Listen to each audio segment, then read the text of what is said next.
Hello दोस्तों, नमस्कार। आज लोग हम बात करते हैं हेपेटाइटिस बी के बारे में। हेपेटाइटिस बी क्या होता है ये समझेंगे, और हेपेटाइटिस क्या होता है ये समझते हैं, इसकी डेफिनेशन समझेंगे, इसके मोड ऑफ ट्रांसमिशन और पैथोलॉजी, साइन सिम्टम्स, आज इन सब के बारे में हम बात करेंगे। सबसे पहले हम देखते हैं हेपेटाइटिस क्या होता है। तो हेपेटाइटिस होता है इन्फ्लामेशन ऑफ द लीवर, यानी कि लीवर में इन्फ्लामेशन होना, इन्फेक्शन होना या सूजन आ जाना क्या कहलाता है? हेपेटाइटिस कहलाता है। हमने इसके वायरस के नाम पे हमें इन्हें नाम दिया हुआ है, hepatitis A, hepatitis B, hepatitis C. यदि किसी को इन्फ्लामेशन के साथ इन्फेक्शन हुआ है वायरस ए से, तो उसे हम बोल देते हैं हेपेटाइटिस ए वायरस।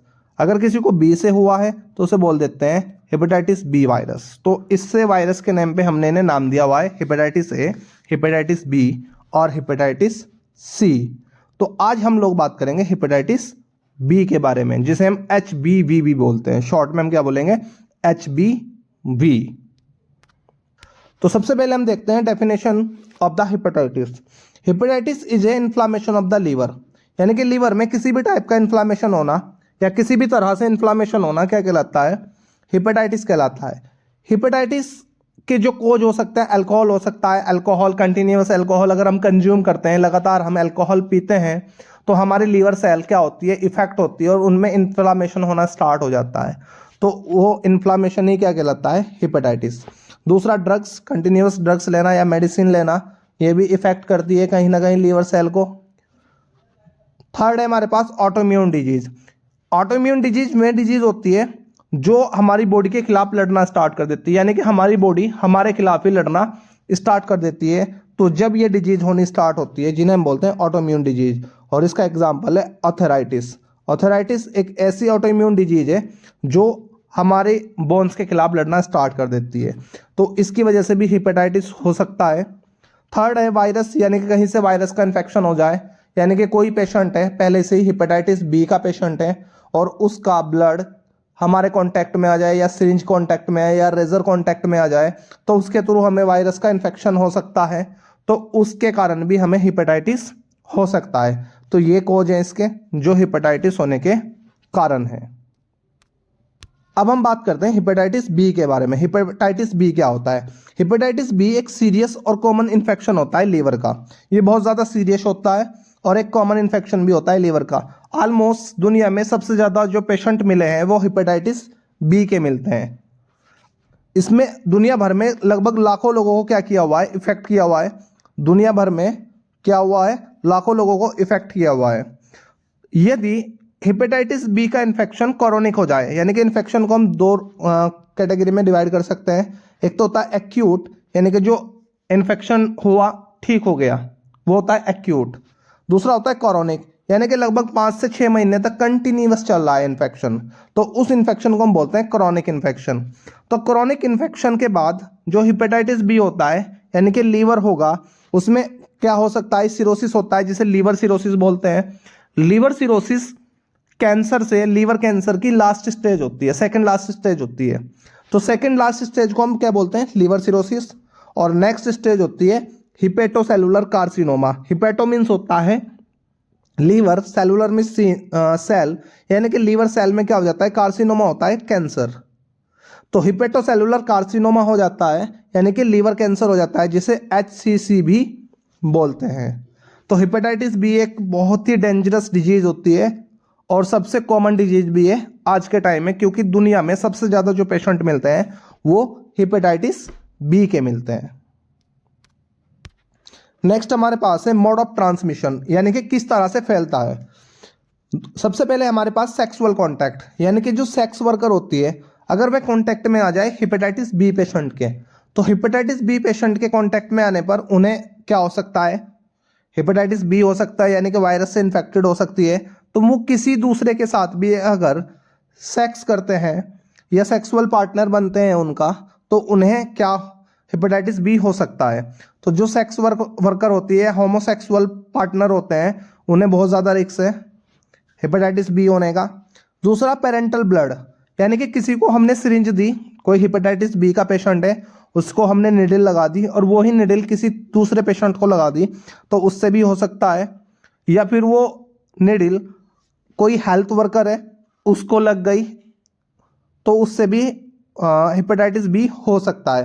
प्रीनेंटल यानी कि मदर से बच्चे को हो सकता है, अगर मदर क्या है HBeAg पॉजिटिव है, यानी कि हेपेटाइटिस एंटीजन, ई मतलब होगा हेपेटाइटिस ई एंटीजन का क्या होती है, वो पेशेंट है और वो उसके बच्चों में जा सकता है, पॉजिटिव हो सकते हैं। तो इस तरह से हेपेटाइटिस बी फैल सकता है सेक्स वर्कर के थ्रू, ब्लड सिरिंज के थ्रू और मदर से ऑफस्प्रिंग यानी कि उसके बच्चों में फैल सकता है।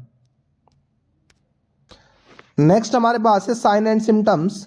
तो साइन एंड सिम्टम्स हमारे पास होंगे, फीवर हो सकता है, थकान बहुत ज़्यादा होगी, भूख कम लगेगी, नोजिया यानी कि उल्टी जैसा मन होगा, वॉमिट भी होगी, एब्डोमेन पेन होगा, यूरिन का जो कलर होगा वो डार्क हो जाएगा, डार्क कलर यहाँ पर डायग्राम में दिखाया भी हुआ है, यूरिन का क्या हुआ है, कलर डार्क हुआ है, ज्वाइंटिस पीलिया हो सकता है, और हिपेटोमेगली यानी कि लीवर का क्या होगा, साइज बढ़ जाएगा, लीवर साइज होगा, टायर्डनेस होगी, बहुत ज़्यादा थकान होगी, वीकनेस होगी और जॉइंट्स में पेन हो सकता है। तो ये हेपेटाइटिस बी के नॉर्मली जो सिम्टम्स हैं ये डायग्राम के थ्रू आपको दिखाए गए हैं स्क्रीन पर। नेक्स्ट हमारे पास है पैथोलॉजी। तो पैथोलॉजी में हमारे पास क्या है, हेपेटाइटिस की 3 एंटीजन एंटीबॉडी होते हैं। जो एंटीजन एंटीबॉडी सिस्टम होता है, सबसे पहले हमारे पास होता है HBsAg। तो HBsAg जो होता है, ये जो कोरोनिक पेशेंट होता है जिसमें काफ़ी टाइम तक परसिस्ट कर जाता है HBsAg, यानी कि काफ़ी लंबे टाइम तक चलता है, तो उसे होगा HBsAg।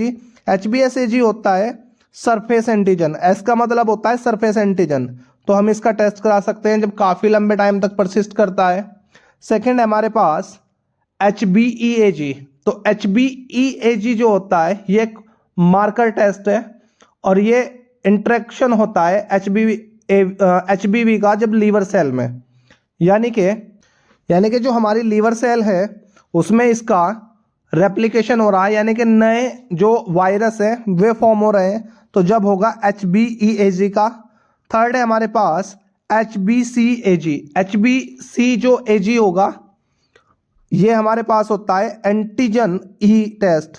तो ये जब होता है जब पेशेंट नया पेशेंट होता है, यानी कि हमें टेस्ट कराया और टेस्ट कराने के जस्ट बाद हमें पता है, तो जब हम टेस्ट कराते हैं HBAg का।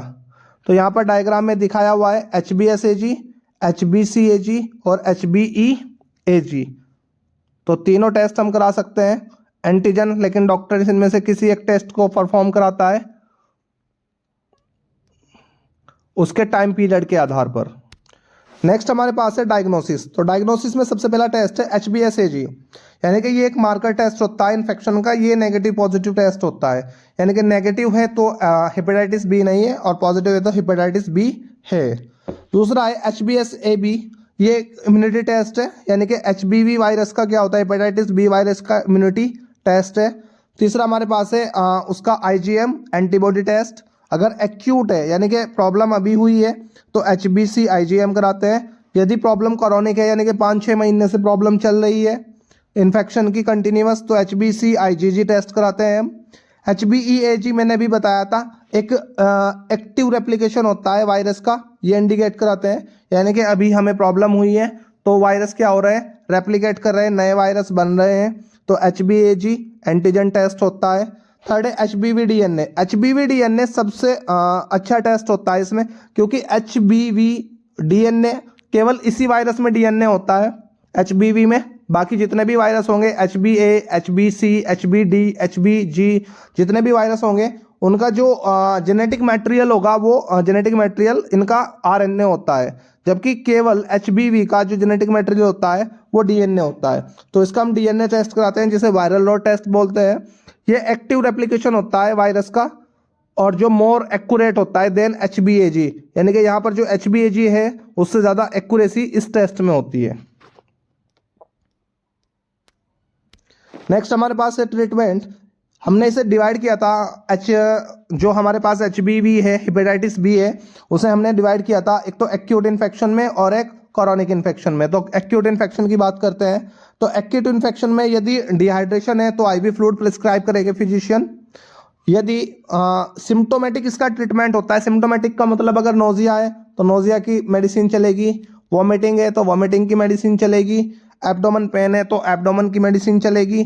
तो इसका क्या होता है, सिम्टोमेटिक ट्रीटमेंट होता है, यानी कि जो भी उसे सिम्टम्स आएंगे उसी के आधार पर उसका फिजिशियन ट्रीटमेंट करते हैं। नेक्स्ट हमारे पास है कोरोनिक हिपेटाइटिस बी। तो कोरोनिक हिपेटाइटिस बी में हम इसका एक वायरल लोड टेस्ट कराते हैं। वायरल लोड का मतलब अभी मैंने बताया था HBV DNA एक टेस्ट होता है जिसे हम वायरल लोड टेस्ट भी बोलते हैं। वायरल लोड टेस्ट में क्या करते हैं, हम मेजर करते हैं कि कितने वायरस मल्टीप्लाई कर रहे हैं और उसके आधार पर हम ट्रीटमेंट करते हैं। यानी कि वायरस कितनी स्पीड से मल्टीप्लाई कर रहे हैं, कितने वायरस बढ़ रहे हैं, उसके आधार पर हम ट्रीटमेंट कराते हैं। और इसकी जो ड्रग्स होगी वो एंटीवायरल ड्रग्स होती है।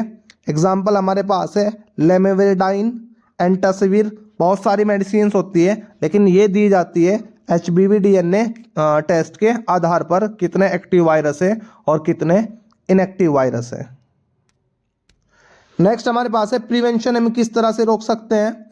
तो सबसे पहले डोंट शेयर निडल और other sharp equipment such as razor, यानी कि हमें जो इक्विपमेंट है, शार्प इक्विपमेंट है, जैसे रेजर है या निडल है, तो उसे शेयर नहीं करना चाहिए। हेल्थ वर्कर को क्या है, प्रिकॉशन फॉलो करने चाहिए। सेक्स जो होगा, जो तुम्हारा सेक्स पार्टनर होगा वो सेफ होना चाहिए। तो इनके आधार पर हम क्या कर सकते हैं, इसे रोक सकते हैं, प्रिवेंट कर सकते हैं। तो ये वीडियो हमारी हेपेटाइटिस बी पर है, उम्मीद है आपको अच्छी लगी है। कृपया इसे लाइक और शेयर जरूर कीजिएगा। धन्यवाद।